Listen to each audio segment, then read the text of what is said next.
Castillón Confidencial, de Albert Castillón.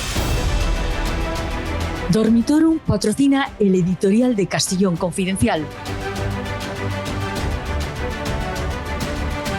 Bienvenidos, gente despierta. ¿Cómo están? Gracias por seguir ahí, por buscarnos y quizá por vernos por primera vez. Es un gusto. Este es un espacio de información confidencial diario, de lunes a viernes, que intenta analizar la realidad de un país en la que la mayoría de la información principal nos la esconden, no la cuentan. Ayer, por cierto, luego me referiré a ello con más detalle, pero ayer recibimos decenas de mensajes sobre Begoña Gerpe, mi amiga, la abogada Begoña Gerpe, y su marcha de España. Les avanzo que mañana Begoña Gerpe estará con nosotros, aclarará lo que quiera y que me comunicó esa decisión y el lugar donde iba hace ya algunos meses. Decidimos no hacerlo público. Yo respeto siempre lo que me diga esta mujer honrada y transparente y la apoyo completamente en su decisión. Y no será la última en irse. Somos muchos los que estamos siendo amenazados de una forma además soez, vil, sin defensa posible y arrastrados con sanciones, con multas, con persecuciones de Hacienda por decir lo que ellos no quieren escuchar. Por lo tanto, la prioridad no es dónde vives, sino qué dices, qué informas y si llega o no tu mensaje a las personas que podrían estar interesadas en él. Es lo mismo hoy en día hacer este espacio desde Madrid que desde Bruselas o desde Andorra. Estoy con Begoña Gerpe. Mañana hablamos con ella y les cuento mucho más. Miren, yo siento lo que les voy a contar porque lo avanzamos hace 3 años y esperaba que algo cambiara. Y el titular es muy grave. Se ha pactado ya un referéndum de autodeterminación con Cataluña para 2027. El referéndum está pactado. El acuerdo lo ha cerrado Rodríguez Zapatero en unas últimas reuniones por videoconferencia con Waterloo, con Puigdemont. Le ha prometido varias cosas, más allá de todo lo que ya le han concedido.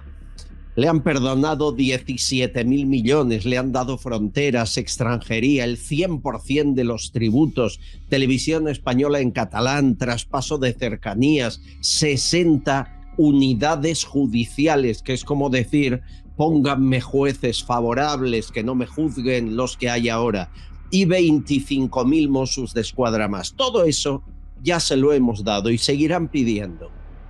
Pero lo peor es que se ha pactado disgregar España, separar una parte de España por 7 votos.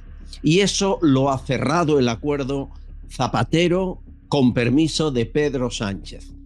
El acuerdo es muy claro y les podemos avanzar detalles incluso, y falta la firma, que será en pocos meses.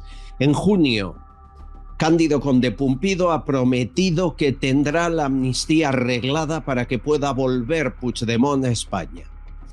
Volverá a España y ese verano, en los próximos meses, se reunirá Puigdemont con Sánchez, seguramente en Moncloa, para firmar el acuerdo final.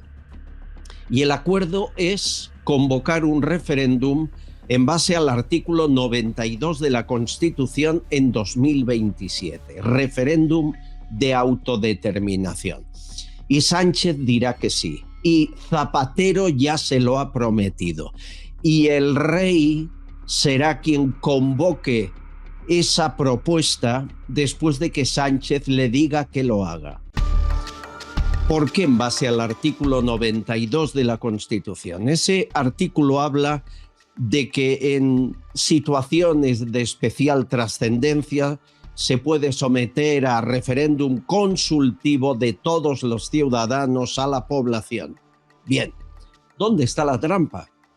Ellos quieren que en lugar de ser un referéndum consultivo, sea un referéndum vinculante. Eso lo van a conseguir. Y además quieren que en lugar de ser una propuesta a todos los españoles, que es lo que dice el artículo 92, que se haga un referéndum nacional, no, que se haga solo en Cataluña. Y también lo van a conseguir lo que haga falta por 7 votos. Y si no está de acuerdo alguien y lo lleva al Constitucional, ¿por qué creen que alargan la vida de Conde Pumpido, que en 2027 tendrá ya 77 años y ahí seguirá atado a la silla para firmar indignidades como estas? Por lo tanto, ese es el acuerdo, ese es el pacto, se cierra este verano, se firma este verano y Puigdemont ha puesto una condición. Puigdemont sabe que Sánchez no es de fiar. Sánchez quiere presupuestos generales en 2026. Hombre, desde 2022 no firma un presupuesto y va alargando de forma ilegal los anteriores. De manera que Puigdemont le ha dicho que de acuerdo firma los presupuestos si el mismo día Sánchez firma el referéndum.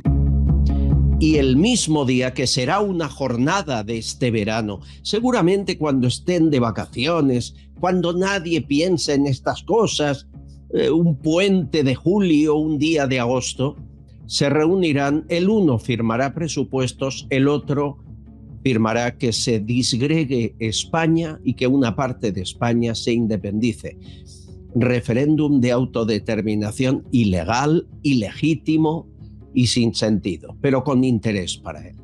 A todo esto, ¿qué pinta Salvador Illa, verdad? Presidente de la Generalitat. Bueno, sabíamos cuando fue elegido que era el muñeco de trapo de Sánchez, el maniquí que haría lo que le dice su jefe.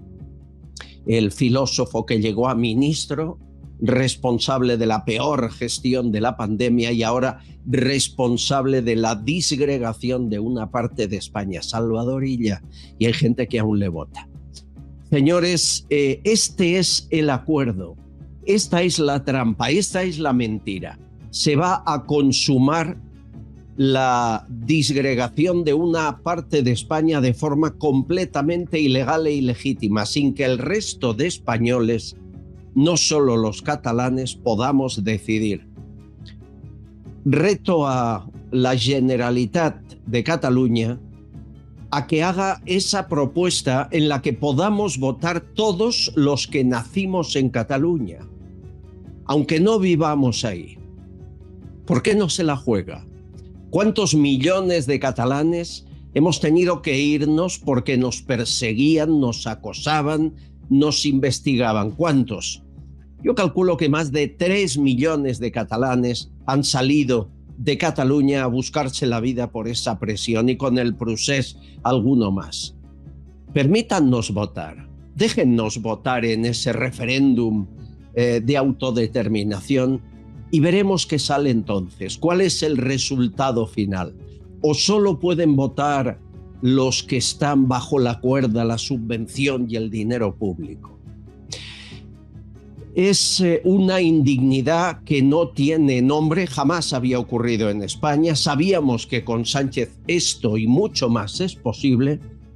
Y ahora sí, por última vez, le pido a Su Majestad el Rey que no acate las órdenes de Sánchez si eso sucede.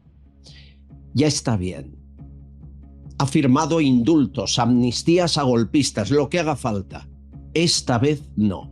Si el rey Felipe VI firma, acata la orden de Sánchez para presentar el referéndum de autodeterminación, este rey no merece estar en nuestro país. Veremos qué ocurre, quédense con los datos, las cifras, empieza ya, esto está a punto de comenzar, tiene un calendario, un recorrido, y España se rompe por primera vez. Y prepárense, que luego llega el País Vasco, ya saben cómo va esto, y más tarde quizá Galicia. Amigos, bienvenidos, gracias por estar ahí y por ser gente despierta. Empezamos. Dormitorio ha patrocinado el editorial de Castellón Confidencial. Gente despierta. Castellón Confidencial, de Albert Castillón. Javier Peno es una gran persona. Lleva 35 años en su joyería comprando joyas, brillantes, oro y ahora muy especialmente primeras marcas de relojes como Cartier y Rolex de los años 80, 90 y 2000. Y siempre ofrece una tasación más alta. Nadie te va a pagar más. Tiene 6 tiendas en Cádiz y la central está en Madrid, en la calle Arenal número 7. No te confundas, que el 7 trae suerte. En el primer piso, al ladito de la Puerta del Sol. No cierran al mediodía y son confidenciales. Si quieres hablar con Javier, le llamas de nuestra parte al 91 593 0491. 91 593 0491. De toda confianza.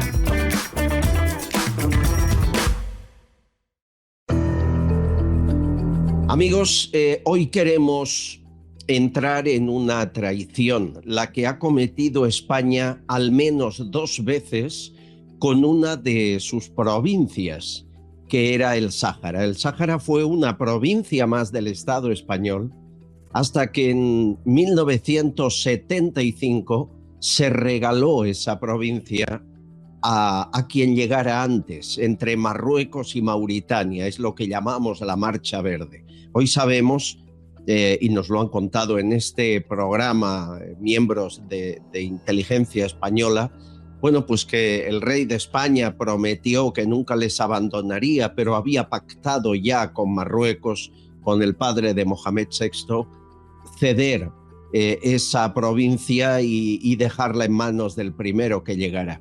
De hecho, sobrevivieron los saharauis gracias a su voluntad, porque Marruecos estaba apoyada, como casi siempre, por Francia y por Estados Unidos y quería arrasar la zona. Esa fue la primera traición que hizo España a esa provincia española que era el Sáhara.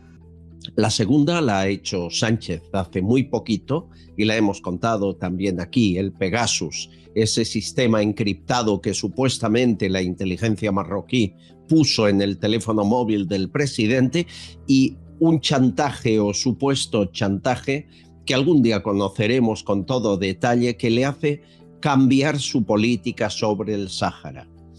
Y ya no habla de referéndum ni de independencia, sino que lo que diga Marruecos. Es por eso que hemos de explicar qué está pasando ahí, por qué el PSOE tiene esa obsesión casi enfermiza con Marruecos, con aliarse con el gobierno marroquí. ¿Qué está pasando? ¿Qué sucede? Hay un activista saharaui que hace un año estuvo en la ONU y dijo cosas como estas en Nueva York. Señores, en el Sáhara Occidental seguimos sufriendo, seguimos sangrando, seguimos padeciendo la traición de los distintos gobiernos españoles, seguimos padeciendo una brutal ocupación colonial marroquí. Nuestro territorio sigue estando ocupado, nuestros recursos naturales siguen siendo saqueados, nuestro pueblo sigue estando refugiado, nuestros activistas siguen estando encarcelados y, en cambio, por vuestra parte, solo recibimos palabras vacías y resoluciones en papel. Lamentablemente, esta Organización de las Naciones Unidas, más que una herramienta que garantiza el derecho de los pueblos a ser libres y soberanos, se ha convertido en un instrumento en manos del poder imperialista. Por eso he querido estar hoy en la sede de las Naciones Unidas ante este comité, para recordarles una vez más que esto, más que las Naciones Unidas, parece el imperialismo unido. Más que las Naciones Unidas parece la colonización unida. Más que las Naciones Unidas parece el poder económico unido. Ha escrito un libro llamado Un viaje a la libertad y hoy está con nosotros. Taleb Ali-Salem, bienvenido. ¿Cómo estás? Bien hallado. Muchísimas gracias por la invitación y por el espacio, y encantado de estar con usted, que ya le he dicho en privado que llevo mucho tiempo siguiendo su trayectoria, ¿no? Eres muy amable. Yo también siguiendo la tuya y pensando que podríamos ser 2 ciudadanos de diferentes provincias españolas, ¿no? Pero todo cambió. ¿Qué pasa? ¿Por qué España traiciona tanto al Sáhara? Bueno, depende del contexto, ¿no? Hablaste de esa traición en 1975 y era un contexto bastante específico, ¿no? Franco se estaba muriendo, Juan Carlos quería establecerse en el poder, Estados Unidos, Francia estaban presionando para que este rico territorio que pertenece a los saharauis y que ya la ONU en los años 60 había reconocido el derecho de los saharauis a la descolonización e independencia, presionaba a Estados Unidos, presionaba a Francia, a una España en ese momento que vivía momentos complejos, para que se entregase ese territorio a Marruecos, que al fin y al cabo, si está bajo control de Marruecos de forma directa o indirecta, estaría también bajo el control de Estados Unidos y de Francia, ¿no? Se entregó de aquella manera, de una forma ilegal, pero lo que plantea muchas preguntas, lo que plantean muchos interrogantes es, en la España democrática, en la España que respeta la legalidad internacional, ¿por qué Sánchez volvió a entregar el Sáhara Occidental a Marruecos en el año 2022? ¿No? ¿Y tú sabes por qué? Bueno, hay muchas explicaciones, pero hasta el momento no tenemos un motivo claro, ¿no? Se habla de chantaje, se habla de Pegasus, se habla incluso de algún tipo de información que Marruecos pueda tener relacionada a los atentados del 2004, ¿no? En España, pero hasta el momento no hay ninguna explicación lógica de por qué el gobierno de Pedro Sánchez está tan entregado, está tan sumiso a Marruecos, no solo en lo que respecta al Sáhara Occidental, sino también a lo que respecta a la soberanía española, porque Marruecos reclama también Ceuta y Melilla, reclama aguas Canarias, incluso reclama alguna isla de las Islas Canarias, y frente a todas estas peticiones y ideología expansionista marroquí, no hay ninguna reacción por parte del gobierno socialista. Bueno, casi lo contrario. Estoy pensando en la exministra Trujillo de Zapatero, que ofreció Ceuta y Melilla a Marruecos y dijo que claro que eran suyos. Nunca habíamos oído nada así. Y ahí sigue paseándose todo el socialismo patrio. ¿Qué tiene el PSOE en Marruecos? ¿O qué es lo que no quieren que sepamos que tiene? Porque algo hay ahí. Bueno, desde la llegada de Zapatero, bueno, esto ya desde muy lejos, desde Felipe González, ¿no? Que más tarde pues, se le regaló un palacete en Tánger del que disfruta todavía, pero yo creo que todo empezó esa relación Me dijeron que lo había vendido a la familia de Bin Salman, no sé si... Se escribió en prensa que había vendido ese palacete, pero sigue disfrutando de una residencia en Tánger, según publica la prensa marroquí, y es muy asiduo. José Bono sí se ha hecho un palacete nuevo, creo recordar, ¿no? Eso es, José Bono se ha hecho un palacete, Zapatero no deja de ir, va cada 2 o 3 meses a dar conferencias muy bien pagadas, también Aguilar, ¿no? Que es el eurodiputado socialista, no deja de promocionar Marruecos dentro de la Unión Europea, hace lo mismo, muchísimos socialistas. Entonces hablamos de una relación casi personal y hablamos de que el Partido Socialista está haciendo trabajos de lobismo, de presión y de apoyo a Marruecos dentro de Europa y dentro de España, que en muchas ocasiones contradicen hasta los mismos intereses del Estado español, lo que volvemos a decir que plantea muchos interrogantes que algún día, como bien has mencionado, yo creo que serán revelados, porque es impresionante, ¿no? Este lacayismo del Partido Socialista a Marruecos. Es tremendo. Fíjate que ahora se está rearmando España para defenderse de Putin y somos muchos los que pensamos que el verdadero riesgo viene de Marruecos, de Mohamed VI. Además, no se esconden.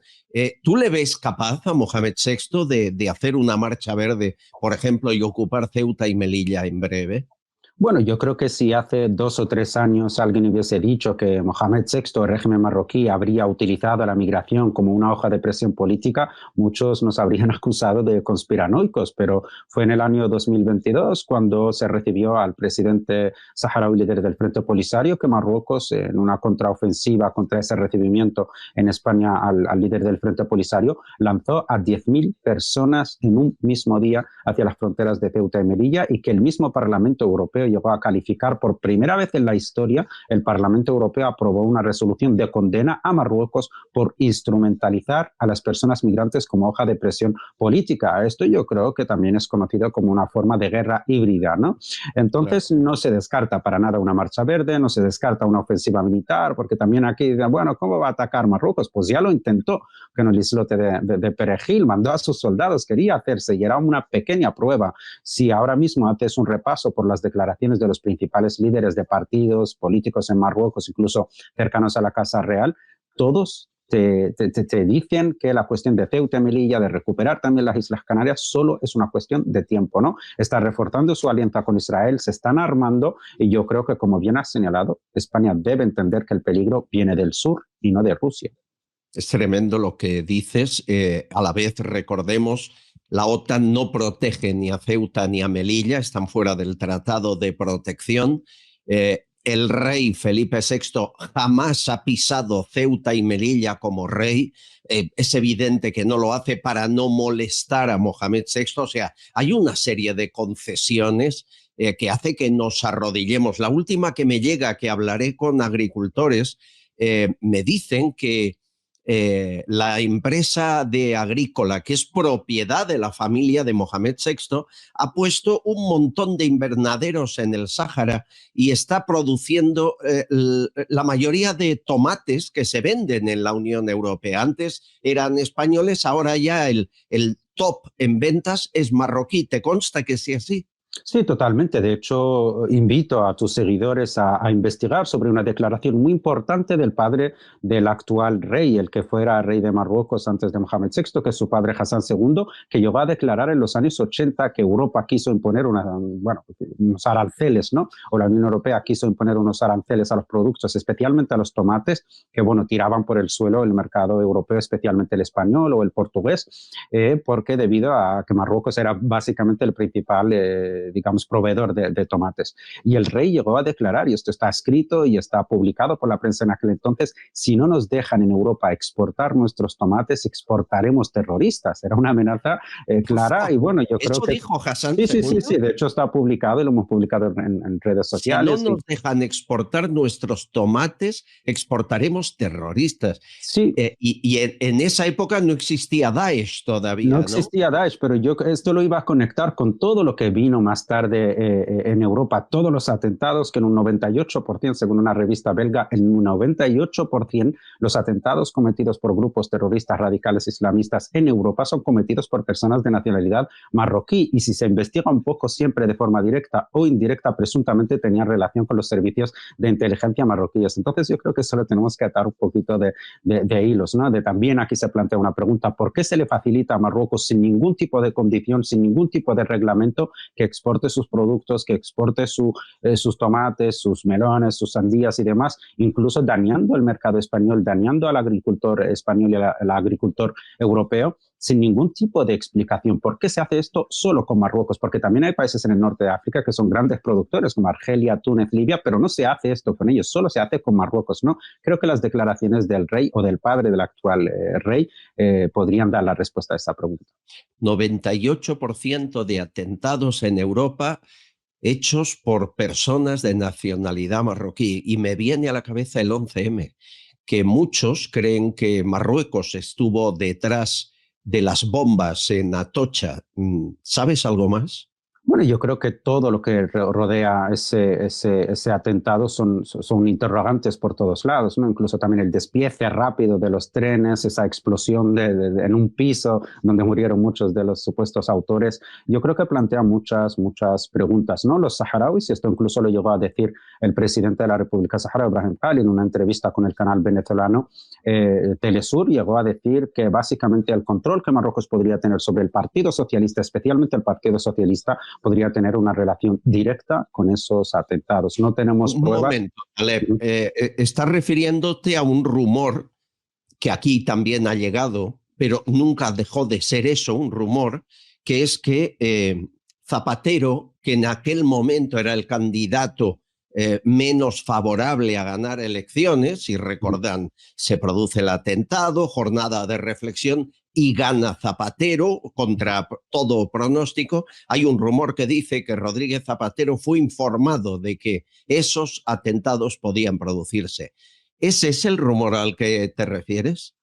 Yo solo te puedo decir que después de lo que pasó en el islote Perejil, Aznar prometió que si el Partido Popular volvía a ganar las elecciones en el 2004, que Marruecos ya se percibía como un país hostil, por lo cual España o el gobierno español, si ganase el Partido Popular en aquella época, que las encuestas también apuntaban a que ganaría otra vez el Partido Popular, que impulsaría el proceso de descolonización del Sáhara Occidental partiendo de la responsabilidad española. Esto lo llegó a decir Aznar, por lo cual en Marruecos, en el núcleo de poder, en la cúpula de poder en Marruecos, llegaron a tomar la decisión de que bajo ningún concepto se podía permitir que el Partido Popular volviese a ganar las elecciones y que había que utilizar todas las herramientas que Marruecos tuviese en su mano.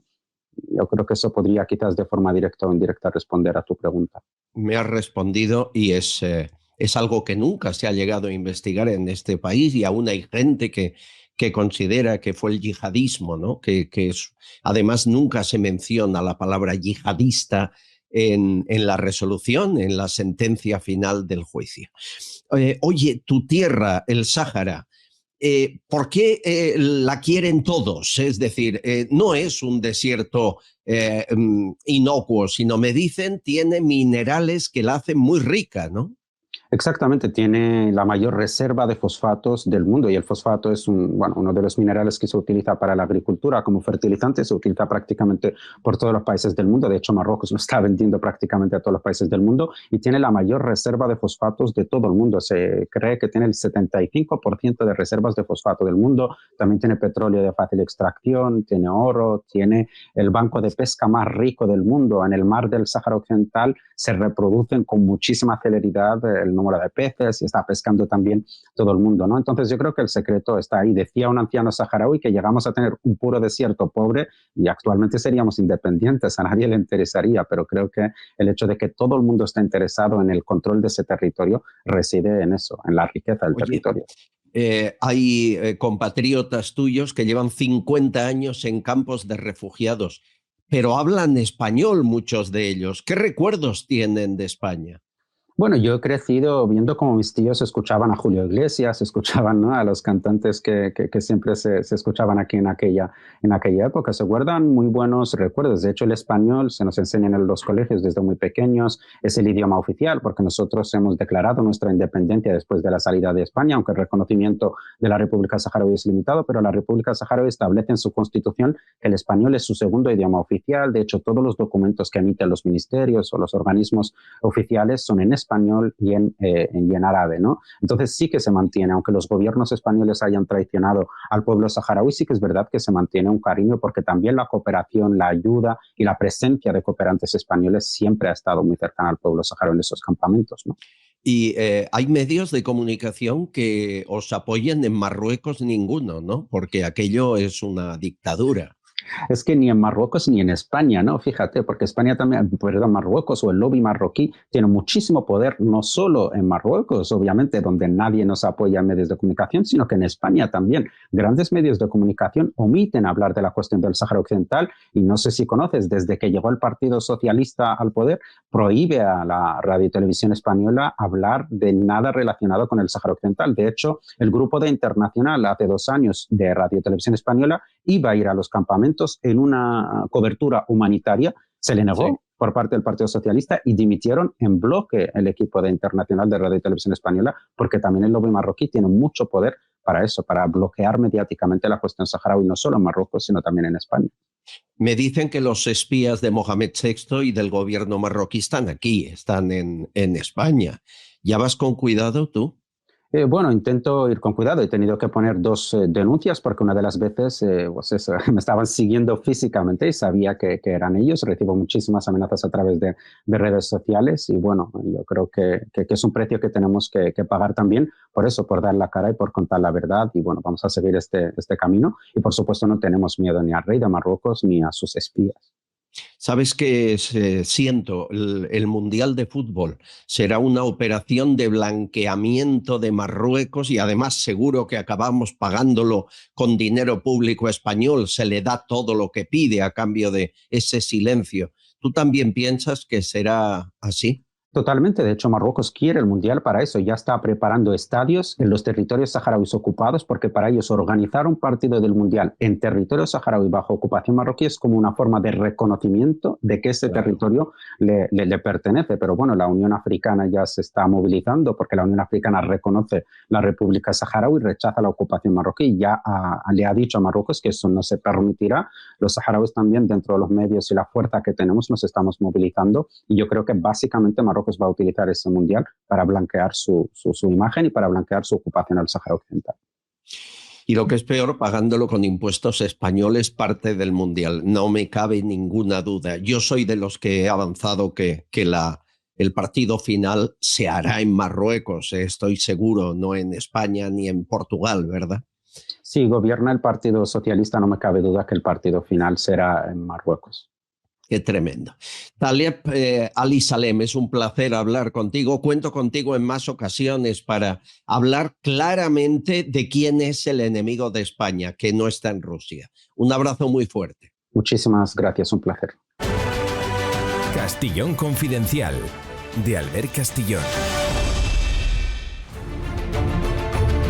Les aseguro que da cierto vértigo ver cómo este gobierno ofrece todo lo que pidan sus socios para mantenerse en el poder, y ese plan, ese calendario pactado por Zapatero y Puigdemont que Sánchez acataría para llegar a un referéndum en 2027.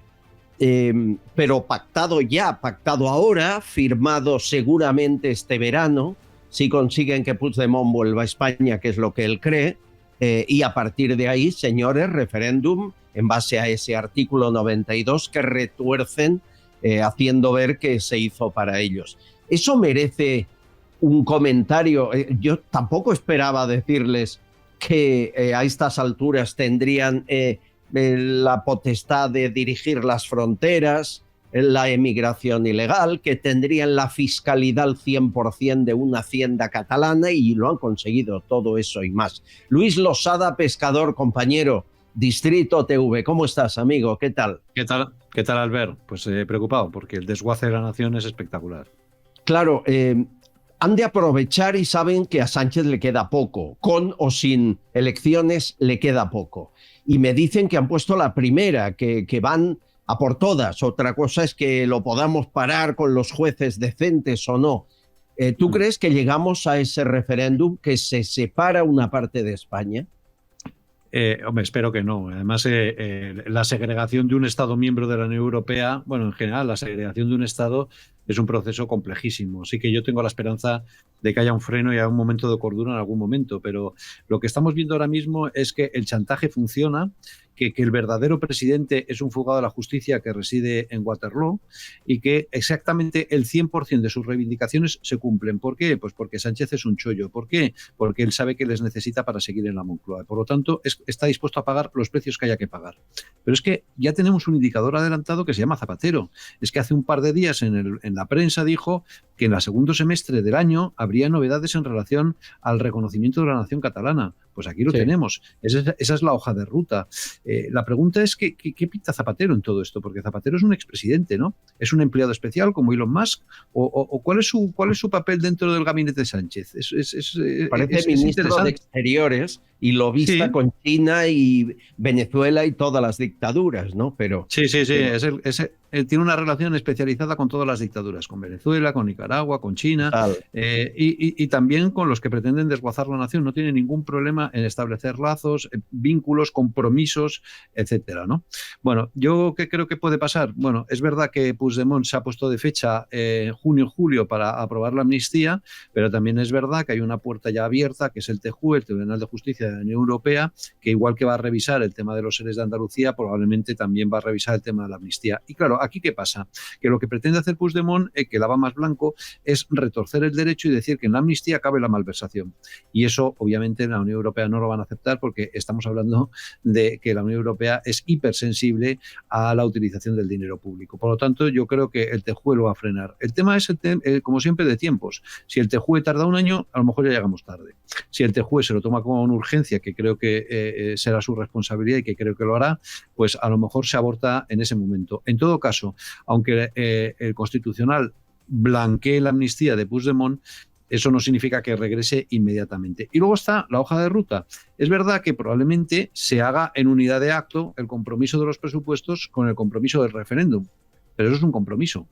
Los compromisos al final para ambas partes son papel mojado, porque ni Sánchez es confiable ni Junts es confiable. Por lo tanto, ya veremos a ver qué es lo que pasa, si finalmente se cumple o no. Para Sánchez es clave, porque lleva 2 años con el presupuesto prorrogado, está lanzando un mensaje a la comunidad internacional, a la OTAN, a la Unión Europea, de que no tiene mayoría presupuestaria para aprobar el incremento de gasto de defensa, que su gobierno es inestable y por lo tanto él es inestable.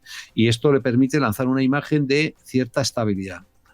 En mi opinión, creo que no va a ser suficiente, porque ese thrillerismo contable con el que está acostumbrado a marear a los españoles en Europa no funciona.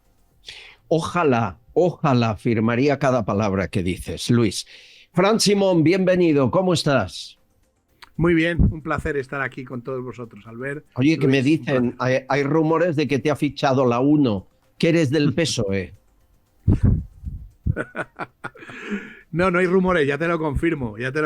Me ha fichado Televisión Española y empiezo el jueves, estoy en la 2 creo que es, aunque el programa empieza mañana, iba a ser en la 1 y en la 2, pero yo voy el jueves y estoy en la 2, sí. Ya, con el amigo de todos, que es Jesús Cintora, y con otros cuantos más, ahí viviendo de vuestros impuestos, di que sí. Qué bien. Oye, qué bonito que Cintora haga un programa sobre los bulos, ¿eh? Puede empezar con la historia de los programas en los que ha participado. Pero bueno, en todo caso, defiéndenos. Yo le transmito el mensaje, ¿eh? No, lo que sí te pido es que defiendas lo que ellos desprecian llamándole pseudomedios, como esto. Defiéndenos, bueno, estoy seguro que lo harás. Y te pido que lo hagas en nombre de mucha gente. Te diré que ayer estuvimos grabando un programa como si fuera en directo para probar. Me hicieron varias preguntas que desde luego uno piensa, ¿qué hago yo aquí? Ya os lo digo a los dos. Y estuve hablando de algunos periodistas, como eres tú, como es Vito Quiles, como son muchos otros. Estuve hablando de otros programas, como es como es Distrito Televisión y como es Periodista Digital, en los cuales yo participo y me van a oír, aunque sea un programa, que yo sé que van a ser más, pero y aunque me corten la mitad de las veces, porque lo hacen, ya sabéis cómo funciona esto, pero me han prometido que me van a oír y me van a escuchar y voy a decirlo. Ya lo dije ayer, no estaba en directo, pero te doy mi palabra de que lo que llaman ellos pseudomedios, que no son pseudomedios, que son programas como este, pues uno se siente además muy orgulloso de poder participar aquí. Me alegra, te dejo ese encargo y estoy seguro que lo vas a cumplir. Fíjate que hay un personaje ahí, igual le conoces cuando vayas, se llama Sergio Calderón. Es ahora el director de contenidos de Televisión Española. Hace 3 meses trabajaba para la productora que hacía el Sálvame. Y ahora se va a director de contenidos y contrata al Sálvame. Esto es ilegal, pero lo hacen en ese ente público. Por cierto, también producirá tu programa. Te enviaré una foto y le saludas. Lo sé. Sé quién es, he estado ayer con él. Le saludas. Dios mío, qué país. Me parece muy sorprendente algunas cosas que vi ayer, pero si me permitís los dos, os las comentaré en persona. Sí. Espérate. Dejadme un programa, que luego me van a echar. Si no, bueno, ya te echaron de ese programa, ¿no? En la 1, con Cintora. O sea, claro, entonces, bueno, voy a ver si aguanto más de un programa, porque, bueno, ayer ya le repartí esto para cada uno. Pero sí que es verdad que hay una cosa, y voy a ser muy honesto y muy sincero, se lo dije a Jesús, se lo dije al director del programa, son creo 2 directores, no me parece absolutamente nada bien que solo haya una visión orwellista de lo que es la sociedad, ¿vale? Y eso, tanto el programa hay mucho humor, entonces el humor está dirigido. Me quedé sorprendido. El público, que tenemos público, estaba dirigido. Todos los que comentaban en la mesa estaban dirigidos. Y yo, de hecho, hice una gracia de ¿y qué pinto yo aquí? O sea, no se lo dije porque, no sé, que soy la cuota. ¿Qué te refieres a cuando dices estaban dirigidos? Vamos a ver, Albert. Yo, aquí, tú pones una noticia que será buena, mala o medio pensionista, a mí me da igual. Luis, o en el programa de Luis, o sea, yo digo lo que me da la gana, es verdad que allí me dejan decirlo durante 15 segundos y me cortan, o eso es lo que han hecho, que me he quejado ya de eso, pero no puede ser que un programa vaya de lo bueno que somos nosotros y lo malo que son todos los demás. No sé si me estoy explicando y me entendéis, ¿no? ¿Qué esperas de la 1? Actualmente. Claro, es que, pero tú fíjate, Albert, por ejemplo, te voy a poner un ejemplo. Hablan de Isabel Díaz Ayuso, de que su novio tiene una imputación, ha ido al juzgado y de que ella ha sido de viaje a Ecuador, ¿no? Claro, mi respuesta, ¿y tú qué opinas? Pues opino que si vosotros veis eso mal, ¿qué opináis de que la mujer del presidente y todo su entorno esté imputado y el presidente se vaya de viaje a China? Claro. Opinaréis lo mismo, ¿no? Pues no, no es lo mismo. Pues así vamos, hijo. Pero hay que luchar, hay que luchar en todos los sitios, Albert, en todos hay que luchar. Son estos juegos, tú Lozada has hecho tele y sabes de qué va esto, ¿no? Sí, sí, a tiempo y a destiempo. Lo que pasa es que la manipulación de televisión española es tan sumamente burda y además tan injusta porque es una televisión pública y por lo tanto tiene obligación de neutralidad. Y por lo tanto utilizar el dinero, la pólvora del rey, el dinero de los contribuyentes para hacer propaganda política zafia, casi de torrente, a mí me parece totalmente inaceptable. Que además, yo te veré igualmente y a mí lo que me gusta es que a Frank ya no le engañan. Es decir, Frank ya sabe que es el 0,1% que no es socialista que ponen para simular que son independientes, cosa que nadie cree, pero acepta ser ese 0,1% a cambio de poder decir algunas verdades. A Frank ya no le engañan, a otros quizá a Frank de eso nada. Y eso Albert, me gusta. Lo que tú dijiste, o sea, si tengo un minuto de tiempo para hacerles entender, o alguien que nos escucha en la 2, porque esto va a ser en la 2, o alguien que nos escuche en la 2, de que programas como este, medios como este y como muchos otros son medios libres y no son pseudomedios, sino que al contrario, que se ofrece información veraz y libre, con que convenzamos a uno de que este sistema hay que cambiarlo y de que así no son las cosas, convencer a una persona, yo creo que tengo el objetivo cumplido. Miren, hablando de lo que nos llaman pseudomedios, Begoña Gerpe es una abogada con más de 500.000 de seguidores en YouTube. A Begoña Gerpe pues la ven más que muchos programas de televisión española, por ejemplo, bueno, y de Antena 3 y Telecinco. Se ha ido a vivir fuera de España por distintos motivos. Ella ha contado por qué en su canal y mañana va a estar aquí contándolo. Ha provocado un aluvión de mensajes a este programa. Enrique, Mari Carmen, Juan, Rosa o Antonio. Me he enterado de que Begoña Gerpe se ha tenido que ir de España. ¿Sabes algo? Yo no quiero que Begoña se vaya de España. Yo lo que quiero es que se vaya los que se tienen que ir, que son estos que vienen aquí a delinquir y a no trabajar y a las paguitas, ¿eh? Y como dices tú, 5.000 y pico en un mismo apartamento. Begoña Gerpe, nuestra querida o tu querida colaboradora y querida por tantísimo de nosotros, ha tenido que salir de España. La persecución social que se está haciendo a todo el mundo está siendo bestial.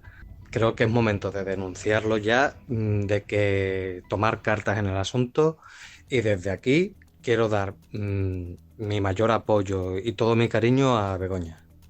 Que se ha tenido que ir de España porque no es que haya querido ella, sino que la han echado, que esto ya es insoportable.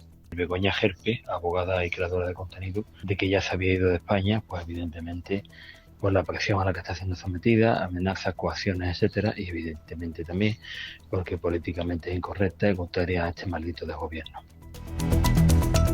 Y así podríamos seguir. Miren, hace un par de meses que me lo dijo en privado, me pidió que no divulgáramos que se iba a vivir a Andorra, ahora ya lo digo porque lo ha dicho ella, no es fácil, tiene bufete abierto en Galicia de abogada, tiene un crío que creo que tiene 3 años, o sea, es liarse la manta a la cabeza y salir. Y hay varios motivos y ella mañana lo contará, pero el que a mí me contó en privado es las amenazas de este gobierno, es decir, las leyes que va a aprobar Sánchez para cerrar medios o poner multas de 200.000 euros, que es lo mismo que cerrar medios, porque si te impone una multa así no la puedes pagar. Ese es el principal temor, ese y un caso judicial por odio que está pendiente, que ella esperaba que se archivara y de pronto ha crecido como nadie imaginaba. Luis, ¿es para irse? ¿Es la única opción? ¿Está tan mal este país? No es la primera que lo hace, pero ella no se va para pagar menos impuestos, ella se va huyendo de la censura. Sí, es que lo que hay es, España desgraciadamente se ha convertido en un infierno fiscal, pero también en un infierno para la libertad de expresión, porque es que con el paraguas del discurso de odio, que yo honestamente todavía no lo he entendido, ahí cabe cualquier cosa. Básicamente lo que cabe es la censura, porque en mi opinión la libertad de expresión solo debe tener un límite, que es el Código Penal. Y ya existe desde hace mucho tiempo. Insultos, calumnias, ofensas, están ya en el Código Penal. Pero odiar, no sé qué es, porque alguien puede odiar en su interior, a mí eso no me importa, mientras no me agreda físicamente, mientras no me empuje, mientras no me insulte. Si me odia, que supongo que me odiará mucha gente, honestamente no me importa demasiado. A mí lo que me importa es la agresión. Y eso ya está en el Código Penal. Entonces, entrar en el corazón, que es en el fondo, en el sentimiento, en la intención, y valorarlo arbitrariamente, que eso es odio, me parece que es de una arbitrariedad y de una inseguridad jurídica espectacular. Y cuando estamos en una sociedad hiperpolarizada, donde hay un debate muy abierto en determinados temas, pues quien mantiene determinadas posiciones está asfixiado. Está asfixiado, sí. Porque tiene la espada de Damocles permanente. Y además con la amenaza no solamente de que te van a denunciar por delito de odio, que lo hacen, sino que te envían una inspección fiscal, etcétera, etcétera. Y claro, así no se puede vivir. Luis, Frank, tú has dicho una cosa que es la arbitrariedad. Hablando, no quiero hablar de mi libro, pero en el programa de ayer, que fue grabado, ¿vale? Os puedo asegurar que hubo más ofensas y más insultos que todos los que yo haya podido ver y vivir en cada uno de vuestros dos programas. En un solo programa. Sí, no. ¿Vale? O sea, a mí como, para que os hagáis una idea, ¿eh? Y lo que decía Luis, que es primordial. Eso es una tele pública, señores. Es todo distinto porque es dinero de todos. Luis en Distrito TV se lo paga él y su gente, o los spots, o la publicidad, o el dinero de quien sea. Y yo igual. En un ente público hay que tener un cuidado extremo. Y es justo todo lo contrario, Frank. Bueno, os diré que hay. Pero, no, que os va a sorprender. Es que hay perdona, Luis. Hay un cómico, es que no sé cómo se llama, que es de la SER, que creo que además está, o le quieren denunciar a abogados cristianos o no sé qué. Sí, pero bueno, no veáis que yo, hasta yo le hice un gesto y le dije, no entiendo dónde está la gracia de insultar de esa manera. Claro. Pero claro, lo disfrazan de humor. Tú disfrazas de humor otras cosas y cuidado que a lo mejor es cuando aquí viene la multa, ¿eh? Ya. Yo bueno, creo que en todo caso el insulto nunca está permitido. Yo creo que insultar siempre es gratuito, pero claro, hacerlo, y yo de luego nunca lo hago. ¿Soy crítico? Sí, claro que lo soy, pero se llama libertad de expresión. Ahora, insultar no, agredir tampoco, pero agredir en una televisión pública, con mis impuestos, eso es un corda. Bueno, hablando de... Tú eres economista, Frank, y hablando del infierno fiscal que decía una oyente. Mira, he recibido un mensaje de Ana Rosa Serrano. Dice, teníamos nuestra primera vivienda, la alquilamos, tuvimos un mal alquiler, una mala experiencia, nos destrozaron cosas y decidimos convertirla en vivienda turística. Bueno, tiene menos riesgos de que te destrocen. Estamos muy arrepentidos. Porque al hacer la declaración de la renta del IRPF, al haber ganado el año pasado 4.000 euros netos en todo el año, Hacienda se lleva 1.900. Es decir, de todo el esfuerzo de hacer vivienda turística, 4.000 netos, en un año Hacienda se lleva el 50%, casi el 50%. Es intolerable, inadmisible. Claro que es este país un infierno fiscal. ¿Quién emprende con un país así, Frank? ¿Quién inicia un negocio? ¿Quién? Bueno, yo te diré que hay que estar muy loco para emprender en este país. Hay que estar mal de la cabeza, literalmente hablando, ¿eh? Yo, dos cosas a este respecto. Uno, le recomendaría a la gente que se busquen un buen asesor fiscal.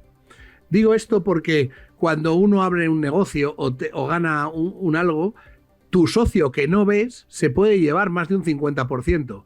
Con lo cual tienes que buscarte una persona que te proteja de ese socio ladrón que tienes. ¿Vale? Totalmente. Esto creo que es importante. Y dos, mira, el otro día un youtuber famoso me contaba el por qué. Yo le preguntaba que por qué se habían ido a Andorra. Y me dijo, muy sencillo, Fran, si en Andorra estoy pagando un 10% de impuestos y en España estoy pagando un 50% de impuestos, el 40% de lo que sobra no me lo quedo para mí. Me lo invierto en mi propia empresa para ser más grande. Y eso jamás lo podría hacer desde España. Ya no es un tema de lo que yo gane. Es que yo, pagando menos impuestos, hago una mejor empresa, contrato a más personas, contrato a más técnicos. Aquí en España es imposible. Y eso, desgraciadamente, pues es el infierno fiscal en el que vivimos todos. Eso más la persecución que no tiene ningún nombre, de los bandidos estos del siglo XXI, que son los inspectores de Hacienda y sus aldatres, que junto con los políticos lo único que quieren es robar el dinero en un sistema que está hecho y pensado para robar dinero sin que tú hayas hecho nada, Albert. Sin que tú hayas hecho nada. Que esto es lo más grave de todo. Y encima con un funcionario que va a cobrar un porcentaje de lo que se supone que se tiene que llevar. Bueno, de verdad, es que el sistema es un error en sí mismo. Con un incentivo perverso, porque luego cuando resulta que ese asunto va a juicio y en el contencioso administrativo pierde, oye, que el inspector que no devuelve el dinero. Oiga, usted ha abierto un proceso de inspección. No. Se ha llevado una comisión. La justicia le ha quitado a usted la razón, o sea, usted se ha equivocado. Y esa equivocación es grave porque le ha producido un daño cierto a un ciudadano, pero usted está encantado porque se ha llevado una comisión y no la devuelve. Pues el incentivo es claramente perverso. Es increíble. Salvador Illa, y empezábamos hoy hablando. Os voy a decir una cosa que a lo mejor la hago. Dime. Me han propuesto, y creo que lo voy a hacer de manera gratuita, voy a empezar a hacer una serie de podcasts con gente y con otros economistas para decirle a la gente cómo pagar menos impuestos usando las reglas del juego, ojo. Hombre, por favor. Pero quiero que sea, solo me apuntaré a esto, que de manera gratuita, y que la gente pueda escribir, porque es que de verdad, es que vivimos en un infierno. Hoy estará Cambronero al acabar el programa y ya os avanzo un titular. 250.000 de nuestros impuestos se van a Paraguay a promocionar medicinas naturales, que debe ser algo básico para el futuro de Paraguay, debe ser 250.000. Y luego ya os contaré los 5,5 millones que caen en Filipinas. Pero Pablo Cambronero, al acabar, os quería decir que Salvador Illa ha batido un récord ahora que es presidente de la Generalitat. El impuesto de sucesiones, Frank, ¿te acuerdas? El que hemos hablado tantas veces. Bueno, nuevo récord de recaudación de Illa. Ha robado a los herederos 1.152 millones de euros, casi 500 millones a hijos, es decir, a heredero inmediatamente posterior. Es decir, en Cataluña, señores, con perdón, lo que voy a decir, que soy catalán, no se les ocurra morirse ahí. Cuando estén a punto, váyanse a Aragón, váyanse a Madrid, váyanse a Valencia, pero no se mueran ustedes en Cataluña porque van a robar a sus hijos y nietos a manos llenas. Fran, que cojan una ambulancia o algo, no sé. Es una vergüenza, es una absoluta vergüenza el robo sistemático que sufrimos por parte de los políticos. Porque digo robo, porque si esos 1.000 millones se empleasen en hacer un Zendal, corregidme si me equivoco, fueron 100 millones, tendríamos 10 hospitales más en Cataluña, ¿verdad? ¿A que no van a ir 10 hospitales más en Cataluña? Porque estas son una panda de golfos y maleantes y les da igual, igual. El dinero no va para educación, ni para sanidad, ni para carreteras, no va para eso, va para otras cosas. Por cierto, que ese impuesto es ilegal y no se puede cobrar porque es una doble tributación y la Unión Europea lo prohíbe. Y aquí se saltan las leyes otra vez más y otra vez más y otra vez más. Es lo que te iba a decir, Frank, que aunque fuera para el Zendal, está mal cobrado porque ese dinero ya ha pagado impuestos. Es que cuando alguien ahorra, ese dinero ya lo ingresó por vía de trabajo o de capital y ya pagó lo que le correspondía. Si no se lo fundió, fue porque no le dio la gana, porque decidió ahorrarlo para dárselo a sus hijos. Y por lo tanto, ese dinero ya ha tributado. Volver a tributar porque pasa de una mano a otra como si fuera una mano ajena, oiga que no, que queda dentro de la familia. Es tremendo. Es inaudito. Es tremendo. Bueno, fijaos en qué se va la pasta. En una suite del parador de Teruel, ¿verdad? Después de la fiesta que se montó Ábalos con Koldo y su hermano Joseba, en plena pandemia, el mismo día que el gobierno de Aragón decía distancia de 1,5 metros entre personas para no contagiarse, septiembre de 2020. Bueno, había distancia excepto en esa habitación donde 5 sobrinas de Ábalos llegaron en una furgoneta, las descargaron como si fuera un producto de consumo más, estuvieron varias horas, dejaron la habitación destrozada. ¿Y qué pasó? Que al acabar esa fiesta hubo este acto de Ábalos con los reyes en Teruel. Esta imagen que ven es en el Heraldo de Aragón, en el periódico, ahí ven a Ábalos con mascarilla, él manteniendo la distancia. Igual tenía mascarilla porque aún tenía carmín en los labios, o algo así.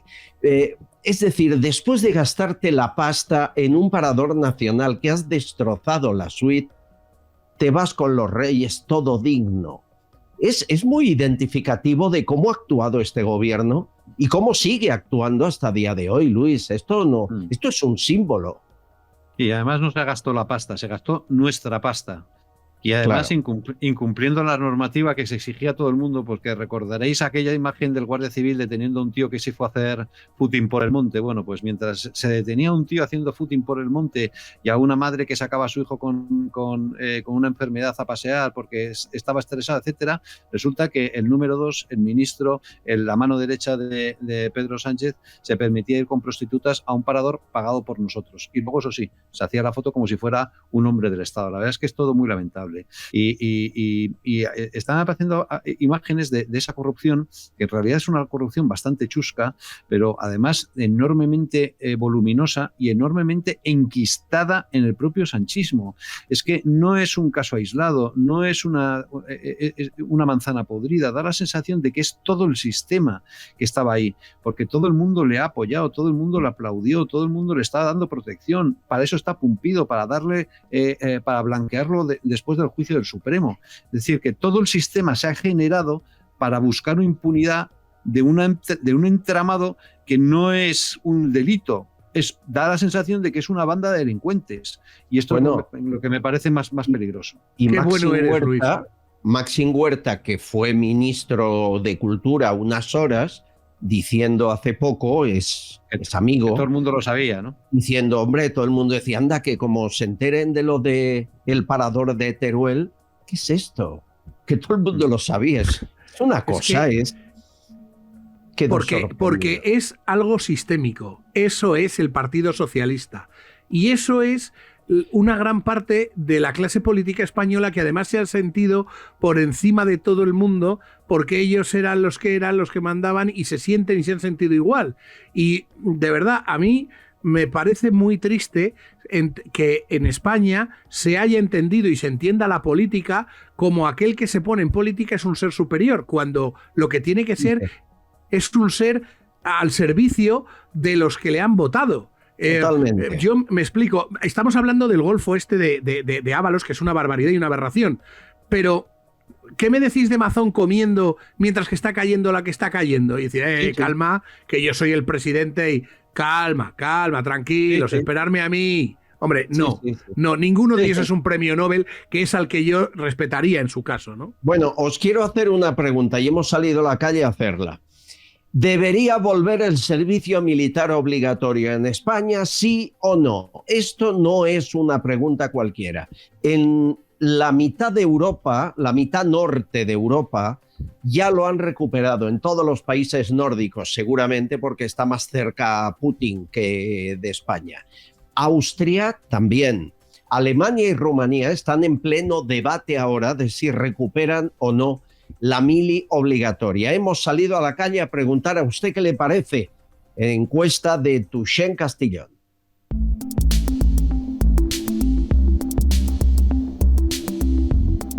Francia e Inglaterra plantean enviar hasta 30.000 soldados a Ucrania, junto con muchos intereses económicos y venta de armamento. En definitiva, quieren que la guerra contra Rusia no acabe. Esto ha abierto el debate de si el servicio militar obligatorio debería regresar a España. Muchos consideran que es mucho más democrático hacerlo de esta manera que con un ejército profesional. ¿Volvería usted a poner la mili obligatoria en España? Vamos a preguntarlo. ¿Pondría la mili obligatoria? A ver, por un lado sí, debido a como ahora lo que nos están diciendo, ¿no? De las amenazas que puede haber, entonces mejor sería bueno tener un ejército preparado pero por otro lado pienso que puede hacer mucho daño a gente que interrumpa su trabajo o sus estudios. A lo mejor un ejército profesional o estar enseñando, ¿cómo se dice?, normas para defensa. Yo no la pondría. ¿Por qué no la pondría? Yo creo que yo la he hecho y fue una pérdida de tiempo. O sea, para usted fue una pérdida de tiempo. Una pérdida de tiempo, no hice nada. Aprendí a ser un gandul y a esquearme de todo. Bueno, yo, No, claro.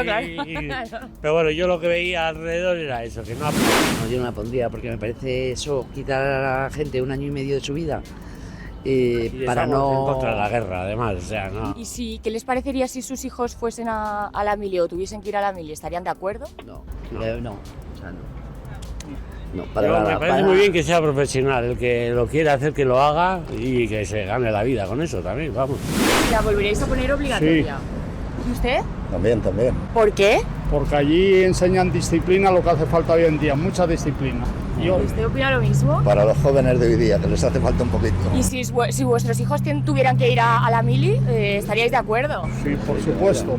Que vayan. Sí. Por disciplina y porque... Claro. ¿Y ustedes qué aprendieron en la mili? ¿O les fue bien? Disciplina, compañerismo y obediencia. Y los principios y los valores. Perfecto. Sí, yo hice la mili, pero me parece que es una pérdida de tiempo. Es un servicio que le estás dando al ejército realmente, porque los primeros meses de instrucción te enseñan un poco, disparas un cargador, en fin, te enseñan maniobras, te enseñan obediencia, disciplina, todo eso, pero una vez que te mandan ya al destino después de la jura de bandera, pues resulta que estás trabajando para ellos. Yo realmente estaba destinado en automovilismo y yo era mecánico y trabajaba de mecánico por 300 pesetas. ¿Y estaría de acuerdo si su hijo o hija fuesen a la mili actualmente? Pues hombre, si el país lo necesita, sí. Qué bonita esa frase. Si el país lo necesita, envío a mis hijos a pesar de su mala experiencia. Luis, ¿la hiciste? No, yo soy inútil para servir a la patria, que es el lenguaje porque tenía un problema en la rodilla.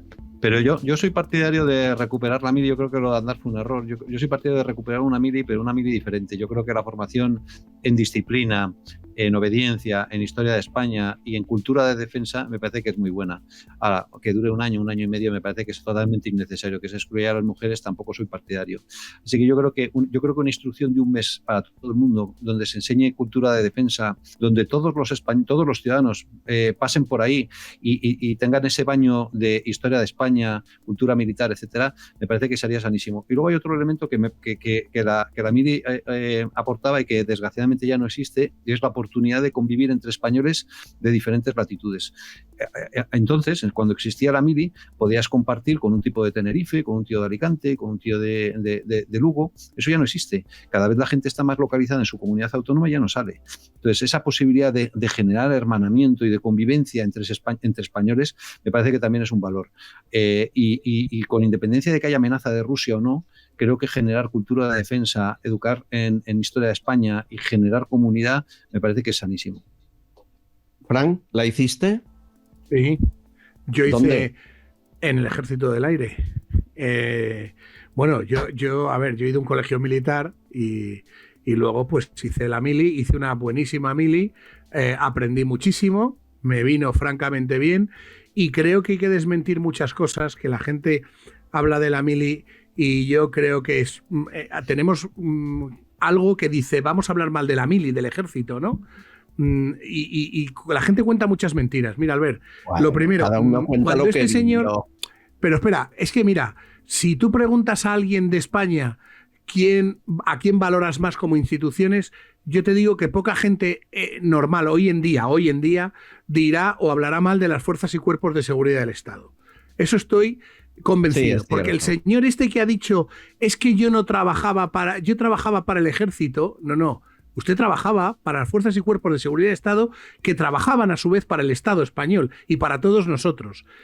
Yeah. Es verdad que yo hice una mili, Albert, te lo voy a decir, 1 mes de instrucción y luego ya eran 9 meses, hice 6 meses porque había los reemplazos, entraba a la mili profesional y me mandaron antes, me licenciaron antes. Creo que es una buena experiencia por muchas cosas. Lo que dice Luis, lo que ha dicho Luis, me dio la oportunidad de conocer una realidad que yo no conocía, compartí, me hice muy amigo de un chaval que llevaba un rebaño de ovejas y que el tío me hacía levantarme todos los días a las 5 de la mañana porque era su hora de despertarse, decía, es que dormí mucho, y me sorprendía sus horarios, sus cosas.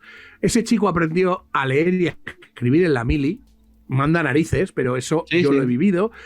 Era una persona fantástica, la he perdido pero vamos, si desde aquí por un casual me está oyendo, me gustaría volver a hablar con él. Y creo que el sentido del compañerismo, el sentido de España, del respeto y de las buenas cosas que tienen los españoles, se podría canalizar probablemente a través de otra manera, es decir, hacer un periodo de instrucción. Lo que ha dicho Luis no es mala idea. Y luego, decidme una cosa. Os voy a proponer una cosa que yo creo que además nosotros la llevamos en el programa del partido, pero si no la voy a incorporar. ¿A alguien le parecería mal que se hiciera una mili, por ejemplo, de 4 o 5 meses y que todo el mundo pasara por la UME? ¿Por qué UME? Por la UME. La UME. Sí, por la UME. La unidad militar. Cuando en todo bien, España pero me parece mucho 4 o 5 meses. Mira, ¿Por qué, Albert? Yo hice un año... Hubiéramos llevado a 20.000 chavales a Valencia y se hubiera arreglado el asunto antes probablemente y les hubiera venido como una experiencia vital buena, por ejemplo. Fueron igual los 20.000. El problema es que nadie les quería ver ni coordinar. Claro, pues ellos en la mili les hubieran coordinado. Mira, yo hice la mili de más de un año. Eso es una pasada. Bueno, claro, y yo estaba en televisión española y en la radio. La hice con muchas prórrogas con 24 años y a mí me despidieron de televisión española y de la radio. Claro. Y luego recuperar cuesta. Por eso digo que claro que hay que hacer algo. Y lo del mes o mes y medio que decía Luis lo firmo ahora mismo. Pero un año, no. No, pero Albert, un año no, pero escúchame, es que el problema es como todo. Oiga, ¿se puede conciliar en las empresas una madre con un hijo o un padre con un hijo? Claro que se puede, pero hay que hacerlo bien. No puedes hacerlo mal. Se puede hay conciliar. Que buscar la fórmula, hay que buscar la fórmula. Claro, bueno, y eso es una experiencia vital para cualquier joven. Deja que se vaya, que tiene la tele a punto calentita y ha de preparar programa. Gracias, Luis, por tu tiempo. Abrazo, ha sido un placer. Abrazo. Me quedo con Fran Simón. Hay mucho más. Ni se mueva. Estás escuchando Castillón Confidencial. Papá, ¿por qué bebes Vichy catalán? ¿Cómo que por qué bebo Vichy catalán? ¿Pero tú no sabes que a todo el mundo le gusta? Mira, ¿te has fijado en los cantantes? Siempre piden uno al salir al escenario. Ahora mismo personas de todo el planeta están pidiendo Vichy catalán. Y bueno, los influencers son todos fans del Vichy. Si hasta existe un emoticono, la gente lo pide siempre que hay que celebrar algo. Por eso a los deportistas cuando llegan a la meta se los dan de 2 en 2. Hay quien pide Vichy catalán debajo del agua. Bueno, hasta en la luna lo piden. ¿Qué? ¿Quieres probarlo? Vichy catalán. Cuando algo es genuino, se hace universal. Radioteléfono Taxi es la forma más fácil de moverse en taxi, conociendo exactamente el precio que te va a costar tu trayecto. Y ahora con precio máximo garantizado. Más de 4.000 profesionales dando servicio las 24 horas del día y todos los días del año. Llámanos al 91 547 8200 o descárgate Pide Taxi. Radioteléfono Taxi, tu taxi profesional, sostenible y seguro.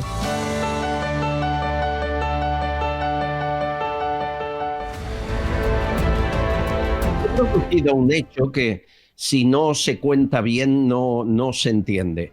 La princesa de los Países Bajos, Amalia de Holanda, vive en Madrid desde hace un tiempo y ha inaugurado un parque en Madrid con la presencia del alcalde y habla un castellano perfecto. Escúchenla. Señor alcalde, Madrid es una segunda casa para mí, especialmente en un tiempo tan difícil para mí en Holanda. Y bueno, en una manera muy grandiosa. Le queremos agradecer a todo el mundo que han saludado mi seguridad y bienestar aquí en Madrid. Amalia de Holanda fue enviada a España para protegerla de la mocromafia.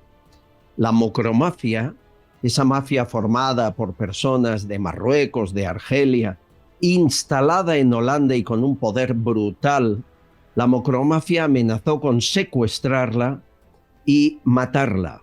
De manera que sus padres hablaron con los reyes de España, buscaron la fórmula y ha estado viviendo durante mucho tiempo de incógnito en la capital de España como una más, sin que le conociéramos cuando paseaba por la calle, y está agradecida a esta libertad que le ha dado nuestro país. Pero quédense con el concepto, huyendo de Holanda, refugiada en Madrid.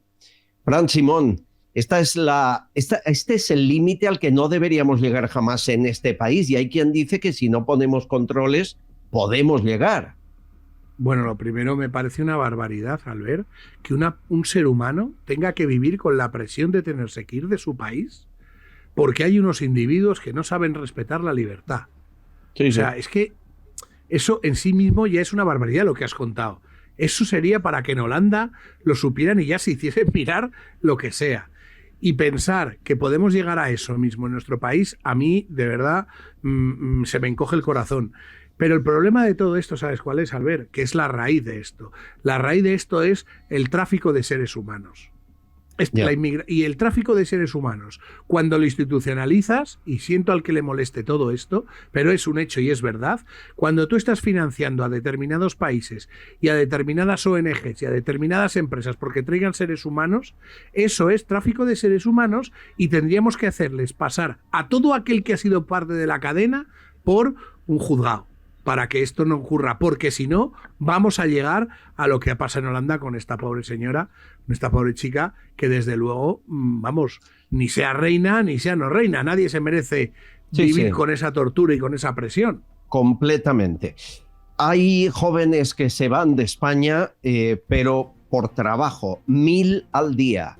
Lo contábamos anteayer en la editorial, 1000 al día, se está batiendo el récord, la mayoría menores de 35 con estudios superiores. Y se van por Europa, tampoco se van muy lejos, pero a Suiza, a Alemania, a Francia, a Holanda, buscando mejores sueldos, mejores condiciones, mejores ayudas. Cuando contamos esto, Patricia y Silvia dejaron un mensaje porque les toca de cerca. ¿Qué pasa con esas familias que tienen que ver marchar a sus hijos, que harán su vida en aquel país, se casarán, tendrán sus hijos y mientras tanto los padres nos quedamos aquí en España viendo cómo esto se hunde? Nos están arrancando a nuestros hijos de nuestros brazos, los están echando. Hoy creo que por primera vez, y mira que llevo tiempo escuchándoos, realmente he sentido miedo. No lo había pensado realmente fríamente, el que posiblemente mi hija, a lo mejor dentro de 4 o 5 años, tenga que marcharse y yo no pueda verla a diario. En este país ya no hay futuro, es penoso. Yo tengo un hijo que lleva 6 años intentando sacar adelante su empresa de audiovisuales y facture o no facture, tiene que pagar los 250 euros al mes de autónomos para no tener ninguna garantía. Es lamentable. Y para echarlos a todos a la calle y que venga un economista a llevar el país. Ojalá, querida mía, ojalá. Porque yo lo pienso igual, Frank. Mis hijos cuando me dicen, mira, ahora a mi hijo le ha salido una oportunidad laboral de 1 mes y medio en Nueva York, digo, vete de cabeza, aprende. Aunque te paguen poco, aprende, porque a lo mejor conoce ahí la gente para quedarse y tener mejor opción. Esto da mucha pena, que no les puedas animar a quedarse en el país donde viven. Ay, Albert, mira, te voy a contar, o voy a contarle a la gente, con tu permiso, un pequeño secretillo. Yo acepté ser el presidente de Giro 180 no porque tuviera ninguna ínfula política, sino porque lo que ha contado la señora, la primera, ostras, pensé que podía ocurrirme con los hijos. Un día en tu programa, dando los datos, me acuerdo perfectamente que dijimos, no sé cuánto tiempo era, ¿no? Oye, se van 500.000 y vienen 500.000 inmigrantes y bueno, era algo así, ¿no?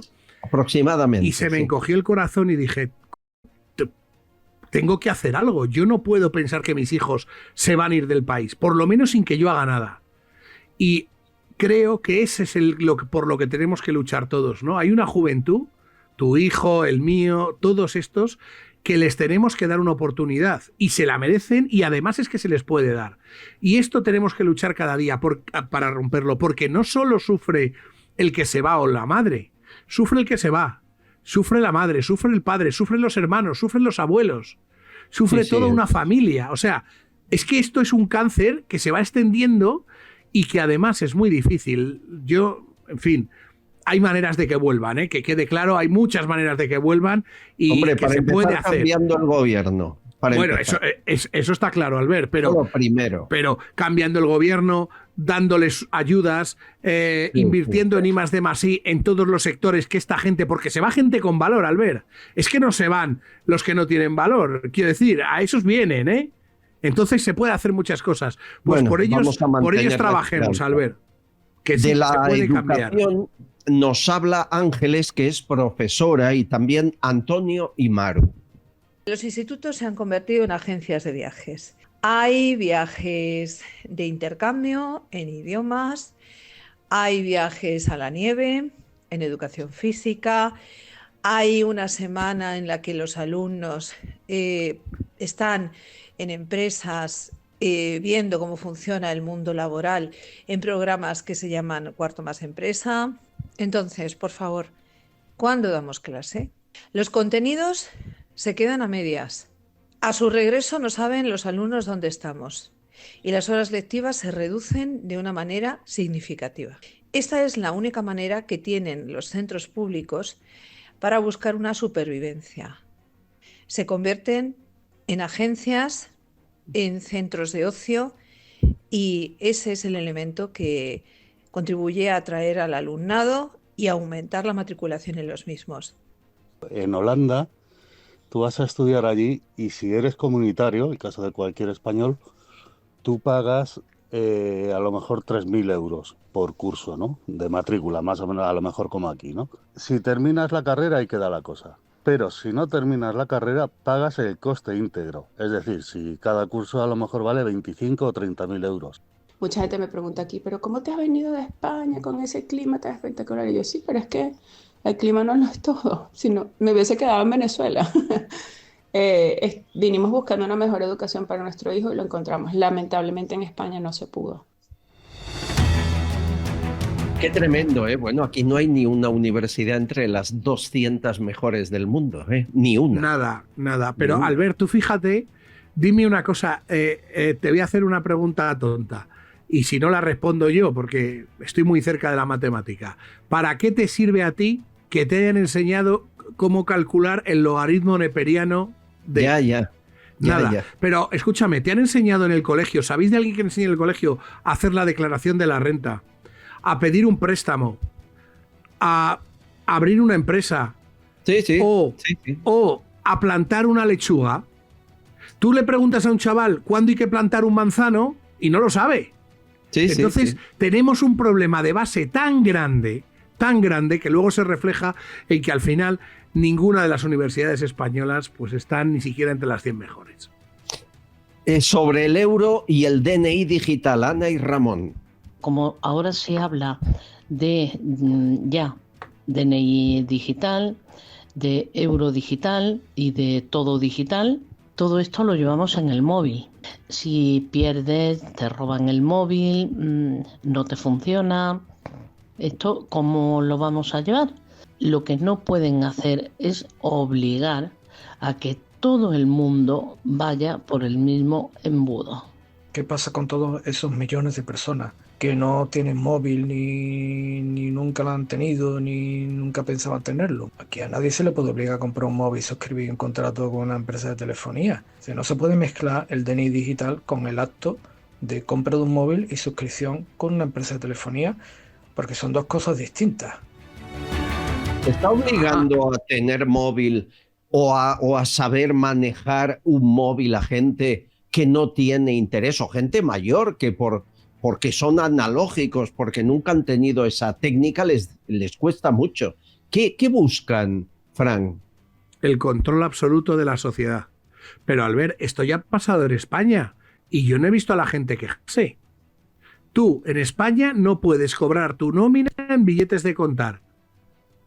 Es verdad. Te obligan a que haya una entidad bancaria. Si te han quitado las cajas, las entidades bancarias son privadas.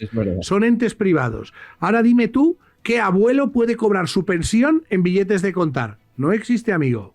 Tienen que tener por narices una cuenta en un banco privado. Entonces, de verdad, el euro analógico probablemente llegará y lo que tenemos que hacer es negarnos. Y sí que salir a la calle, que la gente salga a la calle. Esto es un control absoluto. Porque además ya se han hecho las pruebas, no sé si lo sabes, hay países en el que está ya la moneda digital impuesta y te caduca, por ejemplo. Sí, nos lo contó Dani en la calle por aquí. Sí. Claro, entonces, quiero decir, esto es una barbaridad, tú imagínate. Ellos pueden decidir cuándo hay que gastar, cuándo debes invertir o cuándo debes ahorrar.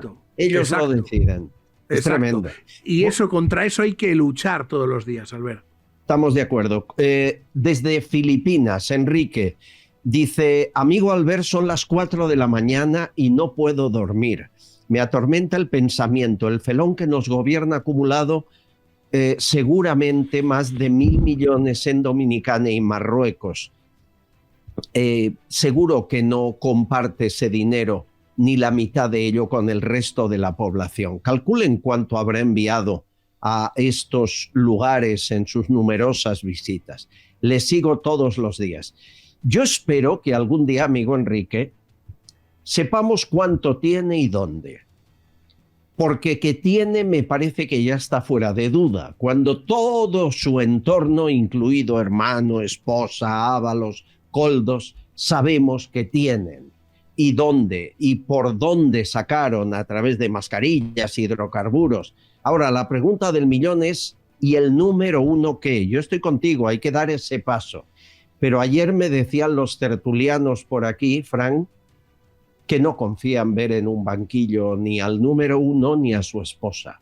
¿Tú qué crees? Bueno, yo sí confío. Es más, yo claro que creo. Mira, yo sigo mucho a un político que se llama Nayib Bukele. Todo el mundo le llamaba loco. A mí me gustaría pensar que soy un poquito de como Nayib Bukele, ¿no? O que hay un político como él que todavía no hemos descubierto y va a saltar. Nayib Bukele le decían que era un loco, que era un tarao, que no se podía acabar con las bandas, que no se podía acabar con la corrupción. Bueno, lo último que ha hecho Nayib Bukele es una cárcel para políticos porque ha dicho que los va a meter a todos aquellos que consintieron las tropelías, va a ir a por ellos y los van a meter en la cárcel. Eso mismo estoy convencido de que lo haremos, Albert, y que tú y yo lo veremos, y a todos aquellos que nos han robado a los españoles los vamos a meter en la cárcel. Bueno, que nadie lo niegue. Escucha, porque hablan del padre de tu amigo, Cándido Conde Pumpido, presidente del Tribunal Constitucional. Habla Sofía, Fraguas y Elisa. Bueno, yo creo que este hombre tendría que estar en un banquillo si en España de verdad hubiese democracia. Pero claro, igual por edad no lo veremos. España eligió en 1978 una aberración democrática como es un tribunal constitucional. España dejó a la democracia en manos de un tribunal que deja de ser constitucional para convertirse en constitucionario. Ahora no nos vayamos a romper la camisa, ni nos alarmemos de que alguien dicte nuestra forma de vida. Se convertiría en un ejercicio de estupidez. ¿Alguien puede seguir pensando que ese señor está a sus 75 años en su pleno juicio? ¿Alguien le ha hecho alguna revisión de algo? ¿Alguien puede decir que ese señor no está empezando a demenciarse, por ejemplo? No, pero tampoco se la han hecho a Sánchez, que no tiene 60 y creo que está peor, ¿eh? O sea, la edad yo no creo que sea el factor a tener en cuenta del presidente del Constitucional, sino lo que hace, la falta de independencia evidente en cada cosa que hace. Por cierto, ¿sigues viendo a su hijo o qué? Sí, sigo hablando con él y ¿Cómo le veo, está? sí. Bueno, va mejor, Albert. Yo sé que te preocupa porque le tienes cariño. Le tienes cariño y una cosa son los épocas temas. En las que era un tertuliano magnífico y lo pasábamos muy bien, pero la noche le confunde y ese es un problema. Bueno, es un problema, pero está mejor, ¿eh? Bueno. Me consta que te ve y que nos ve y que te quiere y te aprecia mucho. Bueno, escuchen a esta mujer cubana desde Guadalajara. Escuchen. Mira, te mando esta información de Cuba que ha salido, bueno, se la han mandado a toda la población para restringir aún más la libertad de expresión. Bueno, que allí no existe, pero pensando yo que si Sánchez ve esto, lo va a querer implantar aquí también. Gracias, amiga. Y lo que me manda es algo que es orden en La Habana, en Cuba, en todo el país. Dice, os la resumo porque es muy larga, debido a circunstancias que vive nuestro país, a partir de mañana aparecerán nuevas normas de comunicación regidas por el Tribunal Supremo de la República de Cuba. Todas las llamadas serán grabadas, esa es la primera de las normas. Monitoreo de Facebook, monitoreo de redes sociales, bueno, así todo. Dar información confidencial a amigos o parientes puede ser peligroso. Es muy importante transmitir este mensaje. Desde mañana hay una nueva forma de vigilancia de este país. Cualquier cosa que escriba o diga puede usarse en su contra. Todo lo que atente a la moral e integridad de nuestro máximo líder Miguel Díaz-Canel Bermúdez y órganos de la justicia. Vamos, que como lo pille Sánchez, lo copia. Vayan con cuidado. Albert, que no lo pase nada. Te quiero decir una cosa, me han pasado vídeos de cómo están los cubanos y quiero mandarles a algunos un fuerte abrazo porque literalmente se están muriendo de hambre. Y es una vergüenza que el sistema en el que viven permitan que la gente literalmente, es que se están muriendo de hambre, no tienen qué comer. Bueno, y algo más, la Unión Europea el año pasado dio 155 millones en subvenciones a Cuba, que nunca van a parar al pueblo. Jamás llegan al pueblo. Por favor. Irene Montero yendo allí a ver a Canel, que es una poca vergüenza. Mientras que se está muriendo la gente de hambre, los niños y todo el mundo se están muriendo de hambre. Que lo sepan aquí. Últimos mensajes y nos vamos a la redacción. El gobierno y allegados, habla María Ángeles, Ana y Ramón. Bueno, estamos hablando mucho de que Begoña, si se está haciendo el pasaporte, si le tienen que retirar el pasaporte, pues claro, ahora que le retiren el pasaporte español, que le trae al fresco, coge, se va con su pasaporte de la República Dominicana y ¿dónde está el problema? Porque claro, no creo que un juez español pueda retirar un pasaporte que no sea español. No tengo ni idea, pero me imagino que será así. Así que sí, volverá. Igual hasta ver a la tía en León.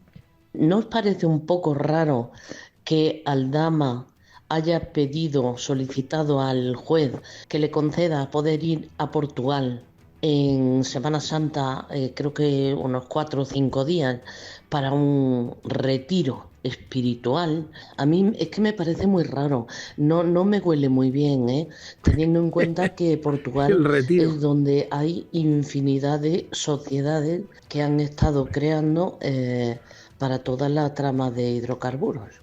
Tiene gracia que la señora Montero el pasado fin de semana haya participado en una manifestación por la calle en Sevilla contra el supuesto desmantelamiento de la sanidad pública andaluza por parte del gobierno del PP, cuando ella despidió a más de 8.000 sanitarios siendo consejera de salud de la Junta de Andalucía.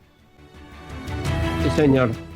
¿Cómo le has llamado a eso, Fran Simón? Retiro espiritual, con la mano así. Retiro espiritual en Portugal de Aldama. Albert, es que tiene toda la pinta. Es que de todo lo que hablan los oyentes y de todo, es que estamos rodeados de golfos, Albert. Total. Bueno, y es una cosa. Ya les contaré más, pero la UCO ha encontrado nuevos mensajes en el móvil de Aldama sobre pagos a Ábalos, a Coldo, y en uno de ellos dice cuenta. Aldama, tráete una bolsa, como diciendo, es que si no, no va a caber. Bueno, mañana les cuento más porque es muy bueno. Es que es tremendo. Es tremendo. Bueno, amigos, vamos a la redacción. Susana Gasc, últimos mensajes. Hola. Pues un saludo para ti y un saludo para tus tertulianos y por supuesto a aquellas personas que se están conectando en estos momentos desde todas partes del mundo. Esto es la redacción de Castellón Confidencial y aquí es donde recibimos vuestros mensajes cada día. Es el caso de que H, que es una de las muchas españolas, nos comenta que vivo en Londres y a España no vuelvo a vivir ni loca, te escucho todos los días. María Pérez dice soy española y vivo en Austria y tampoco volvería a España. María Dolores Suárez dice que los jóvenes se tienen que ir después de que hemos pagado su formación, mientras entran ilegalmente decenas de miles que no saben ni tan siquiera el idioma y en los que tenemos que seguir gastando y atenderlos, incluso mantenerlos. Y con el colmo de los colmos tenemos que atender a esos menas extranjeros que deberían ser devueltos a sus padres, porque el PP y el PSOE se han vuelto muy paternales, pero ellos no los llevan ni tan siquiera cerca de sus casas. MJ dice que hace 15 años, cuando vivía yo en el pueblo de Guadalajara, cuando el ayuntamiento no tenía dinero, te cobraba el agua por adelantado.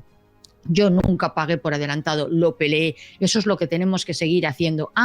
Y también digo que llevo bebiendo Vichy Catalán muchos años, pero ahora más que nunca es mi pequeña aportación al programa. Muy bien. Gracias por ser tan valientes. María Gil dice que yo pago en mi casa lo que dividen entre otros los pisos. Yo vivo sola y pago lo mismo que lo que gasta toda una familia, así que estoy pagando el agua de otros. Y DJ Lobo dice soy informático, llevo más de 2 años y medio sin empleo. Las pocas ofertas que hay son con salarios mínimos interprofesionales, sin 14 pagas y encima exigiendo idiomas, en la mayoría de casos niveles B2 para arriba. Este país se ha ido a hacer puñetas y vivimos en un estado muy fallido. Y también nos está llegando en estos momentos un mensaje de Pedro que dice que Sánchez, que ahora que Begoña está tramitando la nacionalidad dominicana, seguramente pedirá la reagrupación familiar. Y Emilio dice que Begoña ha hecho un absoluto Puigdemont y Sánchez hará lo mismo. Convocará elecciones dentro de poco, dimitirá como secretario general del PSOE, aguantará todo lo que pueda y se lo llevará calentito quedando impunes. Y aquí lo dejamos, Albert, pero si me permites, me gustaría invitar a todas las personas que nos están viendo que si quieren una tacita de Confesiones Confidenciales, que es súper bonita, a ver que la vea bien, sí, que es súper bonita y además me han comentado que se toma una leche y se toma un té maravilloso que da muchísima energía. Y otra cosita que os quiero comentar es que este jueves a las 10 de la noche tenéis una cita aquí en Castellón Confidencial, que vamos a hacer un directo, abriremos teléfonos y hablaremos de todo con Albert Castillón, también en Castellón Confidencial y en Castellón Confidencial Live. Muchas gracias, Albert. Gracias, estaremos con Roberto Vaquero en ese directo, en uno de estos has de estar tú, Frank, prepárate, con los oyentes. A la orden. Y lo pasarás muy bien, preguntan lo que les da la gana en directo, en vivo, sin tener cortapisas, sin nada. Mira, como ejemplo del nivel que tenemos, la presidenta de México es trending topic y no es para menos, porque promete a su pueblo bajar el recibo de la luz. Y tiene el secreto para hacerlo. Escúchala. Pero nuestro objetivo es que baje más el costo de la luz. ¿Cómo lo vamos a hacer? Pues si se consume menos electricidad, se va a pagar menos. ¿Es lista o no es lista? Te voy a bajar el recibo. ¿Cómo? Apagas la luz y se baja el recibo. Es un cerebro de mujer. Podría haber dicho, vamos a llegar a 0, os voy a cortar la luz. Exacto, y así no consumís nada. No pagará nadie, Lucía. Qué nivel. Bueno, Fran Simón, un abrazo, suerte al giro y te veo en televisión, defiéndenos en esa jungla. Un abrazo, cuídate. No lo dudes, un abrazote, amigo. Amigos, Pablo Cambronero, policía, exdiputado, gastos, millones que se van por el sumidero de la corrupción y del malgasto de dinero público. Nos lo cuenta en un minuto. Estás escuchando Castellón Confidencial. Javier Peno es una gran persona. Lleva 35 años en su joyería comprando joyas, brillantes, oro y ahora muy especialmente primeras marcas de relojes como Cartier y Rolex de los años 80, 90 y 2000. Y siempre ofrece una tasación más alta. Nadie te va a pagar más. Tiene 6 tiendas en Cádiz y la central está en Madrid, en la calle Arenal número 7. No te confundas, que el 7 trae suerte. En el primer piso, al ladito de la Puerta del Sol. No cierran al mediodía y son confidenciales. Si quieres hablar con Javier, le llamas de nuestra parte al 91 593 0491. 91 593 0491. De toda confianza.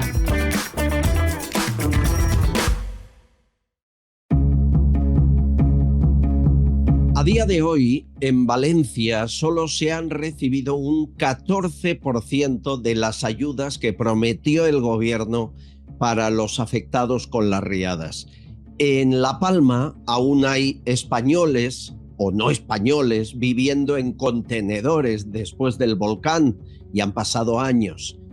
Y los amigos que se encuentran con la enfermedad de la ELA siguen falleciendo sin ayudas paliativas. Se aprobó la ley, pero no el presupuesto para aplicarla. Sin embargo, para otras cosas sobra el dinero. 800 millones hemos regalado a Ucrania para la guerra, 400 millones al Banco Mundial, 300 millones a Mauritania, 1.000 millones a Marruecos, 3,5 millones a la Agencia de Refugiados de la ONU. Se le han perdonado deuda por más de 2.000 millones a Cuba y Venezuela, 16 millones a Palestina, 16 también en los últimos años a República Dominicana. En publicidad, 554 millones y 1.735 millones en promocionar el coche eléctrico. 1.735. Pablo Cambronero es nuestra hormiga, Policía Nacional, exdiputado en el Congreso. ¿Cómo estás, Pablo? ¿Qué tal? Hola, muy buenas, Albert. Pues como siempre, encantado de estar aquí contigo analizando en qué se gastan nuestros impuestos ahora que estamos en renta. Bueno, ya vemos que en lo más importante, ayudar a españoles damnificados, no. Ha aumentado el presupuesto al coche eléctrico en relación a años anteriores, ¿no? Así es. En el pasado Consejo de Ministros, pues el gobierno tuvo a bien declarar un acuerdo que, por cierto, no publicitaron en ningún sitio, por el que el plan MOVES 3, que es el plan del coche eléctrico, aumentaban en 400 millones, cuidado con la cifra, 400 millones aumentaba las cantidades en las que iban a subvencionar, entre comillas, el coche eléctrico, que hace un total, como tú muy bien has dicho, de 1.735 millones de euros en un plan de un coche eléctrico que todos sabemos que es infinito, está muy lejos de lo que son las tentativas de la ciudadanía a la hora de adquirir un vehículo, puesto que sin puntos de carga personal y sin otro tipo de logística es casi imposible tener un vehículo eléctrico para la mayoría de los ciudadanos. Pues el gobierno sigue anclado en esto y me temo que alguien que no es precisamente los ciudadanos está aprovechando esto. No me cabe duda, y además Ursula von der Leyen lo ve bien, es decir, la Comisión Europea está a favor de este tipo de inversiones. ¿Qué sabrá Úrsula de la Dana de Valencia, de los amigos en La Palma o de los enfermos de la ELA? Pero del exterior también resalta algo que he visto que has publicado en redes por la cifra, porque es brutal. 5,5 millones de euros se han ido a lo que llaman el Plan Subatra en Filipinas. ¿Me quieres decir en qué nos gastamos 5,5 millones de impuestos españoles en Filipinas? Pues es hasta difícil explicarlo porque hay que bucear mucho tiempo y muy profundo en Internet para intentar averiguar en qué se va esta cantidad de dinero. Son partidas muy grandes que la AECID, Agencia Española de Cooperación Internacional al Desarrollo del Ministerio de Asuntos Exteriores, reparte para este programa que se llama Plan Subatra, Justicia y Sociedad. Bueno, con eso nos cabe absolutamente todo, pero sí que es cierto que no hemos detectado claramente en qué se va a gastar la inmensa mayoría de dinero, pero sí que hay una estrategia muy marcada y además presupuestada de medios de comunicación y fomento de este tipo de programas en lo que se gastan bastante dinero. Hablan de conferencias, hablan de redes sociales, hablan de panfletos, charlas, etcétera, etcétera. Todo esto es la estrategia de comunicación que sí que está puesta negro sobre blanco en un papel, en un documento que está presupuestado también, pero no sabemos qué es lo que van a ofertar. Van a ofertar que están en el plan, pero no sabemos a qué se dedica exactamente el plan. Y ese es el auténtico drama que nos produce la ECID cada vez que intentamos investigar cualquiera de estos planes. No sabemos a qué se dedican realmente. Estamos viendo el documento oficial de la ECID, de esa agencia española de cooperación, que dice que parte del dinero, por ejemplo, 1.600.000 euros, se va a medios de comunicación internacionales, regionales, nacionales, incluidas plataformas en redes sociales de Filipinas, conferencias, sitios web, boletines, reuniones presenciales, encuentros regionales, canales de medios de comunicación. ¿Qué pretenden? ¿Que hablen bien de España? ¿Que hablen bien de Sánchez? ¿O es un chiringuito más para construir un edificio como el de Ábalos en Perú? Es muy sospechoso, la cantidad es brutal, 5,5 millones, ¿no? La cantidad es brutal y además es una cantidad que sale en un solo año, en unos pocos meses. Hemos conseguido unir todas estas cantidades que suman 5,5 millones. En un año. En un año, efectivamente, 2021. Y tenemos además una especie de coletilla que le ponen a estas ayudas que hablan de transición de Bajnamor. ¿Qué es Bajnamor? Porque claro, ya nos hemos puesto a investigar todo.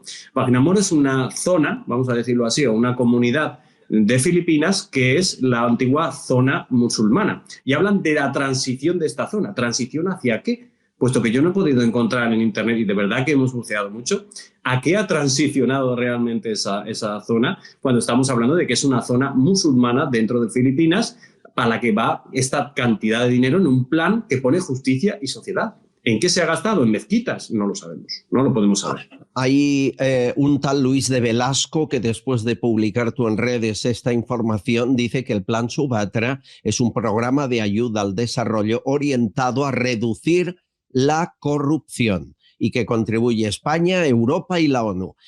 A ver, si contribuye a combatir la corrupción, al menos que hagan un seguimiento a cada euro de los 5,5 millones, porque ni hay que demostrar en qué se lo han gastado, ni hay un programa específico que nos diga cuánto cuesta. Es decir, casi que en lugar de combatir, promueve la corrupción en ese país. No lo comprendo. Hay muy poco control sobre ese dinero público, Pablo.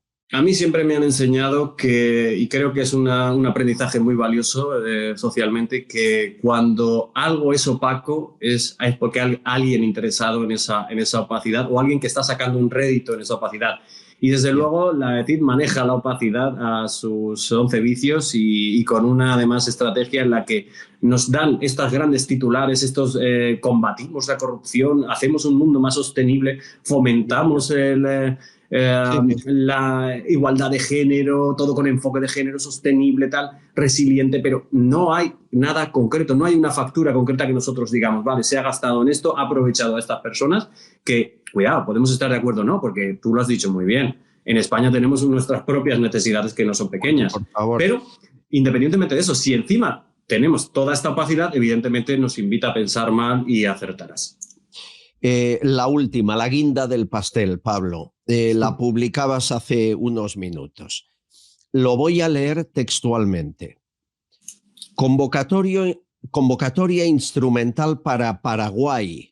Comercio ICA. Apoyo al comercio de plantas medicinales en Paraguay. 250.000 euros del gobierno español. ¿Me lo explicas, por favor? Es que esto se explica solo, Albert, lo has leído perfectamente y evidentemente fomento del comercio de plantas medicinales. ¿Qué plantas? ¿Qué comercio?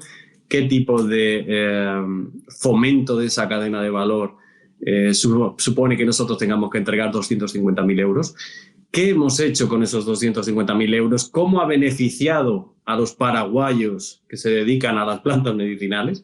Es que estamos siempre en lo mismo. Además, muchas veces suena hasta irrisorio. Incluso hay veces que se hace mofa de todo este tipo de iniciativas porque obedecen al absurdo más absoluto. Y bueno, plantas medicinales. ¿Qué plantas medicinales? Pueden ser plantas medicinales que ellos consideren plantas medicinales y que no sean precisamente plantas medicinales. Es que hay muchos matices, hay muchos detalles y desde luego toda esta marea de términos confusos no nos conduce a pensar bien, como he dicho antes. Bueno, después del camarón colombiano, ¿verdad?, que también le cayó un pico, ahora las plantas medicinales de Paraguay, el anacardo en Mali, y así seguimos repartiendo dinero español porque aquí nos sobra, somos ricos, Pablo.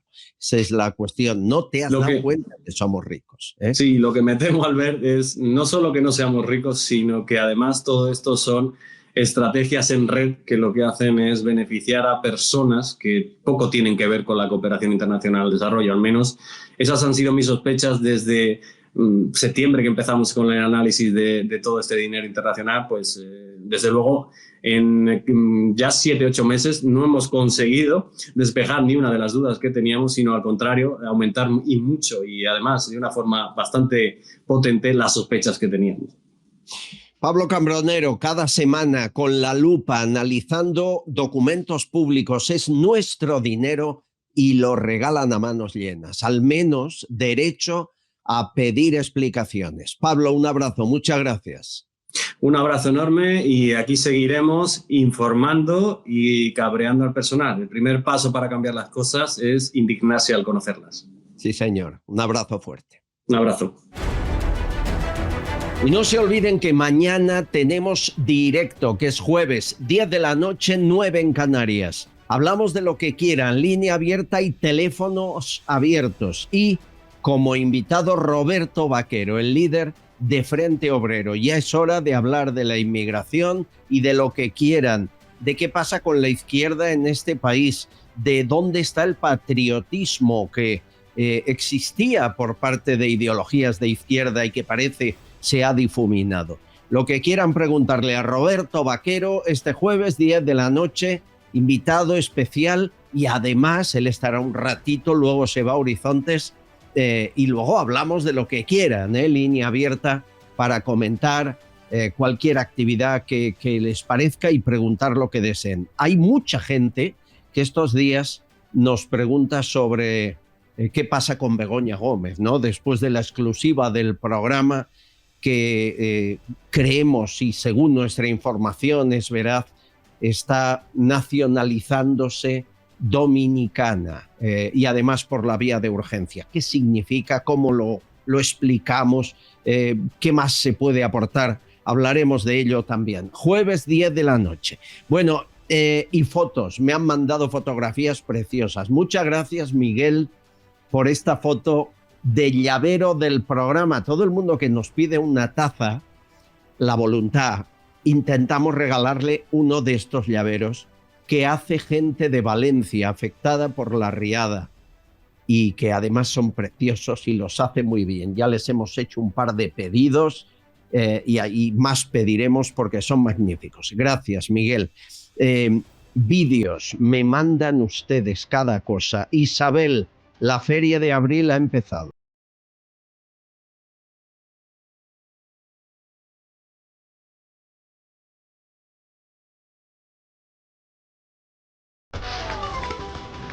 Vaya dos. Hay que te como, y ahí está Sánchez y Puigdemont. ¿Quién va a bailar mejor que ellos? Gracias, David, por decirnos cosas como estas. Muchas gracias por estar ahí cada mañana. Agradecerte que te juegues el tipo cada mañana que lanzas un vídeo en YouTube, porque es jugarse el tipo en este país, en las condiciones en las que estamos de libertad coartada. Y que puedas hacer lo que haces, es que a mí me sorprende cada día lo que hablas, lo que dices, que es cierto, que está ahí, que nadie te puede rebatir nada. Y es la verdad. Pero bueno, ya sabes, contar la verdad en este país se ha convertido en la caja de Pandora y en un objetivo, es ponerte una diana cada mañana. Y no te lo voy a agradecer nunca lo suficiente. Qué ganas de abrazarte, David, no te conozco, pero me gustaría. Estoy pidiéndole a Begoña Gerpe que me deje una habitación ahí donde se ha ido a vivir. Bueno, la IA hace maravillas. Echando cuentas Sánchez, haciendo presupuestos. Vean. Que han comprado, en plan, toda esta gente, 5 cajas de botellines, o sea, 25 por 5, 5 por 5, 10, 5... No sé, 5 cajas de botellines por 25 que vienen cada uno. 5 por 5, 10, 0, me llevo una. 5 por 2, no sé si son 1000 botellines. Creo que me están saliendo mal las cuentas. Pero que eso, que me voy a coger un buen morado. Bueno, déjenlo.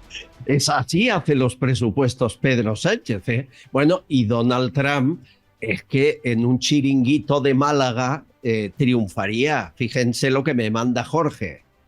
Para hoy tenemos ensaladilla rusa, espeto, el vitoriano, el boquerón abierto, el limón, los calamaritos, la berenjena frita con miel de frigiliana, la ensaladita de pimiento, tenemos de marisco muy bueno, la gamba de Málaga, la gamba roja, buey de mar, la ostra guillardó, una langosta paté por lo menos, y de pescado tenemos de todo, tenemos lubina, tenemos dorada, tenemos mero, tenemos un rodaballo para 4. Es maravilloso, viva la inteligencia artificial. Porque nos hace sonreír el día y nos la quieren prohibir también. Qué poca vergüenza. Todo lo que es divertido, alegre, nos lo quieren prohibir. No lo van a conseguir. Antes les prohibiremos a ellos seguir gobernando. Amigos, gracias por esta parcela de libertad diaria. Es para vosotros y sin vosotros sería imposible. Muchísimas gracias. Siguen, por cierto, llegándome felicitaciones por esta canción final que ponemos cada día y gente que me dice, ¿pero quién la ha hecho? ¿Quién la ha hecho? Bueno, pues Miguel López Vidal por inteligencia artificial y la hemos tomado como sintonía del programa. Y muchas gracias por sus donaciones a Beatriz V.D. Un beso. María Gloria OS. Muchísimas gracias. Me gusta el mensaje de María Gloria. Dice, una trincherista más. Ahí estamos. María Teresa SM, gracias por tu donación. Muchísimas gracias. Dice cooperación. Es una palabra preciosa, cooperación. Y Gloria BH me dice la palabra fetiche, por la libertad. Mañana os espero aquí con más invitados, con más historias, con más información confidencial. Gracias. Solo para mentes abiertas y para gente despierta. Desde la trinchera las balas silban y no hay manera de salir allá afuera. Aquí la libertad tiene las alas de cera. Albert Castillo, Susana Gash, Tucci Castillo y demás.